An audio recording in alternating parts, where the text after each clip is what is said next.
T.E. Lawrence was dubbed Lawrence of Arabia by the press following his time fighting in the Middle East, but what the public knows about him from pop culture is only a small part of the story. This is the tragic, real-life story of Lawrence of Arabia. Lawrence's beginnings were, according to his biographical profile, quite scandalous for Victorian Britain. His father, the Irish nobleman Thomas Chapman, left his wife and 2 daughters to elope with their Scottish governess, Sarah. The pair then adopted the name Lawrence and lived under it as husband and wife, eventually having 5 sons together. T.E. was born August 16, 1888 in Wales. Later, the family moved to Oxford. T.E.'s youngest brother, Arnold, once remarked that the Lawrence boys' tumultuous childhood was harder on T.E. than the war. Some of that trauma was the result of great expectations. Sarah Lawrence thought T.E. was destined for an extraordinary life. It wasn't enough that he be a high achiever, he had to be perfect.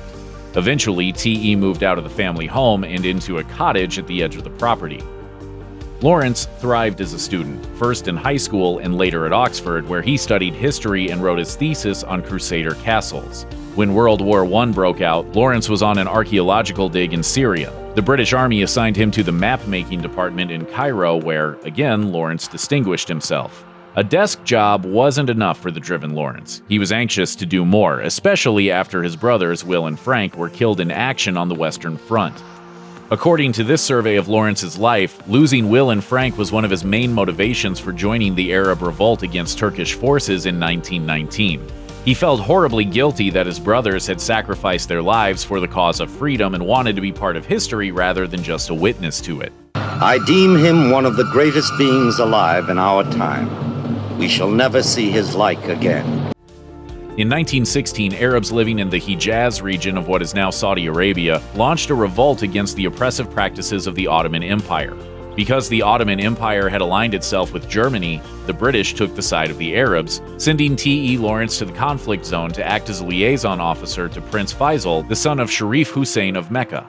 According to this review of a recent biography in the Christian Science Monitor, Lawrence, having eschewed Western dress for flowing robes and the keffiyeh headpiece, led a motley band of fighters to an unlikely victory, relying primarily on a set of guerrilla tactics Lawrence invented himself.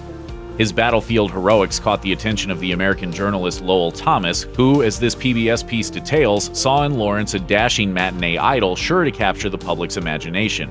Thomas filmed Lawrence on location in Faisal's camp and turned that footage into a reel he debuted in New York and London. Lawrence later accused Thomas, whom he described as vulgar, of exploiting his image. Lawrence's fame only grew when he published his memoir, The 7 Pillars of Wisdom, in 1926. The press and the public hounded him. He became, at 30, a reluctant celebrity. Having spent his youth courting adventure and attention, he now entered the Royal Air Force and the Tank Corps as an enlisted man under a series of assumed names. On one hand, hundreds, if not thousands, of Arab soldiers and compatriots considered T.E. Lawrence an inspiration and a hero. The same can be said for school kids growing up in 1920s and 1930s Britain and America. Lawrence was undoubtedly brave and dashing and brilliant. Having received absolutely no combat training before he joined up with Prince Faisal in his fight against the Turks, Lawrence showed himself to be a cunning and often ruthless military strategist. On the other hand, Lawrence was a product of his time. He embraced the Arab culture, but according to Commonweal magazine, he could be cruel in his attitude toward Arabs he considered beneath him. He was, in some ways, a classic colonialist, dismissing 20th century Arabs as illogical and city Arabs as not worth knowing. He wrote in his memoir, "The perfectly hopeless vulgarity of the half-Europeanized Arab is appalling. Better 1,000 times the Arab untouched." In addition, many of the guerrilla warfare tactics that he invented for use against the much more powerful Turks, including improvised explosive devices, or IEDs, and the strategic and systematic destruction of lines of communication are still used today, particularly in Middle Eastern conflicts, meaning that Lawrence might have been successful in helping Arabs fight the Turks, but he also undeniably has modern blood on his hands. In January 1917, Lawrence, by then embedded with Bedouins, had one of his best days as a leader of the so-called Arab Revolt, and one of his worst. The month began with a successful raid on Turkish soldiers in which, according to this examination of his life and legacy, Lawrence and a group of 35 armed tribesmen were able to capture 2 Turks and bring them back to their camp for questioning. It ended, however, with Lawrence feeling like he had no choice but to execute a member of his own militia in order to forestall a blood feud. The killing haunted Lawrence the rest of his life. During this time, Lawrence was very ill, struggling with boils, dysentery, and malaria. He was also plagued with uncertainty about the mission. He worried constantly that as he and his band of brothers swept across the desert toward the coastal city of Aqaba, blowing up railways and collecting Bedouin soldiers as they marched, that it was all for naught, that the Arabs were being played for fools, and he wrote in his personal journal that he wanted nothing more than to flee the fight or be killed. Neither happened, of course, and Lawrence remained in the fray until the bitter end. In his memoir, Lawrence writes lovingly of a man named Salim Ahmed, nicknamed Dahum, which in Arabic means the Little Dark One. According to PBS, Lawrence met Dahum while on an archaeological dig in Carchemish on what is now the Turkey-Syria border. Lawrence was impressed with the young man's intelligence and started giving him English and math lessons. In return, Dahum taught Lawrence Arabic. The two were inseparable for several years, going on expeditions together and fueling rumors that their relationship was not strictly platonic. In June 1914, Lawrence left Dahum behind in Carchemish in order to serve as a liaison between the British Army and the Arab rebels fighting Turkish forces.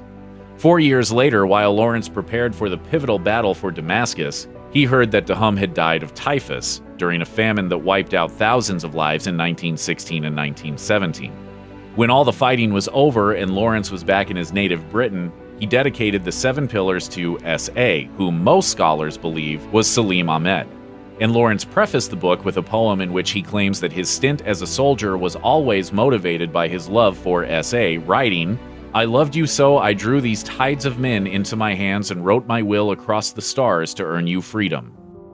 Almost from the beginning of the Arab revolt against the Turks, Lawrence had misgivings about how the conflict would end and what sort of life his Arab friends could count on once Britain and France became involved. Lawrence, who attended the Paris peace talks in 1919 and the Cairo Conference in 1921, both of which were convened at least in part to negotiate Arab independence, was deeply disappointed in the outcomes of such discussions.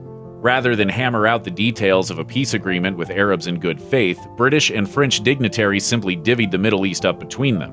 This mockery of diplomacy became known as the Sykes-Picot Agreement. Lawrence, still intent on furthering the Arab cause, went to work for Winston Churchill in 1920 to try to exert some influence, but it was all to no avail, and he ended up so disillusioned that, according to the Virginia Quarterly Review, he declared Arab unity, quote, "a madman's notion." Around this time, a Scotsman confessed to the London Sunday Times that Lawrence hired him to administer periodic beatings. Whether this sadomasochistic behavior was guilt-based and tied somehow to Lawrence's powerlessness in the face of Imperial Britain and France, or if it was something else, is unknown and a matter of some speculation. T.E. Lawrence had all the qualities of a leading man on stage and screen. He seemed to live his life in search of the next great adventure. He went from unearthing treasures as an archaeologist to the battlefield where, alongside kings, princes, and tribesmen, he helped an oppressed people defeat their Turkish overlords. So far, so dreamy, and so very masculine, at least in the conventional Victorian understanding of the term. Cross my heart and hope to die, it's all perfectly true. What many casual fans might not know is Lawrence was almost certainly homosexual. Aside from his relationship with Salim Ahmed, he took no small pleasure in the company of 2 very closely bonded young Arab servants, of whose obvious attachment he makes this observation. They were an instance of the Eastern boy and boy affection, which the segregation of women made inevitable. Such friendships often led to manly loves of a depth and force beyond our flesh-steeped conceit. When innocent, they were hot and unashamed. Lawrence, it would appear, was not unashamed. He was successful in keeping his sexuality hidden from the public until his early death in 1935. Even now, whether he was gay or perhaps asexual is up for debate. Back from the battlefield and having gotten his fill of fame, T.E. Lawrence tried to retreat to private life and, in 1922, entered the Royal Air Force under the assumed name John Hume Ross. According to history, Lawrence only spent a few months as a pilot. The press outed him as Lawrence of Arabia, even going so far as to suggest he might be working as a spy in India, and he was kicked out of the service. Lawrence was not one to rest on his laurels. He soon entered the Royal Tank Corps, again under an assumed name. This time he picked Thomas Edward Shaw, in homage to the Irish playwright and Lawrence's good friend, George Bernard Shaw. Lawrence was, again, discovered and expelled from the Tank Corps, too. His plan to become a recluse wasn't going so well. In 1925, he re-enlisted in the RAF. 10 years later, he retired, having finally, it seemed, achieved his goal of near obscurity. He was, at the time, living in a small Spartan cottage in Dorset. He had no time to enjoy his freedom, though. A few months after his retirement, he was killed in a high-speed motorcycle crash. T.E. Lawrence was an unabashed motorbike enthusiast. According to the Telegraph, he owned 8 expensive and state-of-the-art Bro Superior motorcycles, top-of-the-line bikes. On the morning of May 13, 1935, Lawrence, known to try to race a plane on occasion, was speeding through his neighborhood of Dorset when he spotted 2 boys on bicycles. He swerved to avoid the boys, sideswiping one of them. The impact caused Lawrence to hurtle over his bike's handlebars, and 6 days later, he died of his injuries. The circumstances of the accident itself seemed rather cut and dry back in 1935, but a letter he wrote to the head of the Royal Air Force's publicity department, unearthed decades after his death, has some scholars wondering if the crash wasn't actually deliberate on Lawrence's part. In the letter, Lawrence wrote that facing retirement from the RAF, he wished he were dead. He also expressed dismay at the prospect of trying to find another job. He knew the press would follow him wherever he went and ruin his chances of success. He ended the letter by saying he did not want to grow old, ever. Tragic irony of ironies, Lawrence got his wish, and the world was robbed of one of its most legendary and intriguing figures. Of course, nothing feeds legend and intrigue like an early death. If you or anyone you know is having suicidal thoughts, please call or chat online with the National Suicide Prevention Lifeline at 1-800-273-TALK. That's 1-800-273-8255.